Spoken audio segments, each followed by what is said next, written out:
আমি হুমায়ুন আহমেদের কৈশোর বইয়ের ৮১ পৃষ্ঠা পড়ছি।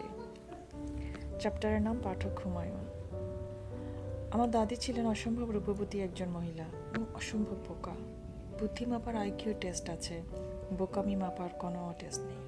থাকলে তিনি হাই মার্ক পেতেন। তিনি যে মহা বোকা এই তথ্য আমি অল্প বয়সেই বুঝে গিয়েছিলাম।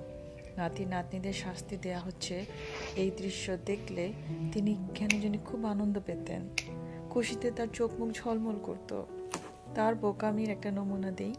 দাদাজান মারা যাচ্ছেন, হেঁচকে উঠে গেছে, তার কানের কাছে কালেমা তৈয়বা পড়া হচ্ছে। হঠাৎ দাদিজান ব্যস্ত হয়ে বললেন, আপনি যে মারা যাচ্ছেন, কাফনের কাপড় এইসব খরচ খেয়ে দিবে, কিছু বলে গেছেন? দাদাজান বহু কষ্টে বললেন, তোমার চিন্তা করতে হবে না, ছেলেরা যা পারে করবে। সিন্ধুকে যে 18 টাকা আছে সেটা কি করব? তুমি খরচ করো। দাদির আরও কিছু জটিল সাংসারিক প্রশ্ন ছিল। তার আগে দাদাজান মারা গেলেন। দাদি শোকে কাতর হলেন না, তিনি অস্থির হয়ে গেলেন মৃত্যু সংবাদটা তার মেয়েদেরকে কে তাড়াতাড়ি দিতে পারবে এই চিন্তায়। আমার সঙ্গে দাদির বৈরী সম্পর্ক ছিল। আমি অতিরিক্ত দুষ্ট ছিলাম। দাদির লক্ষ্যই ছিল কিভাবে আমাকে শাস্তি দেওয়া যায়। আমি তার প্রধান টার্গেট। খেলতে গিয়ে খড়ের গাদার খড় এলোমেলো করে দিয়েছি।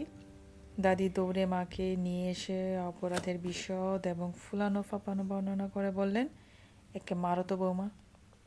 শাশুড়ির মন রক্ষার জন্য মা হয়তো একটা থাপ্পড় দিলেন। দাদির শান্তি হলো না। তিনি বলবেন, এটা কি মারলা, আরো মারো, শক্ত করে মারো।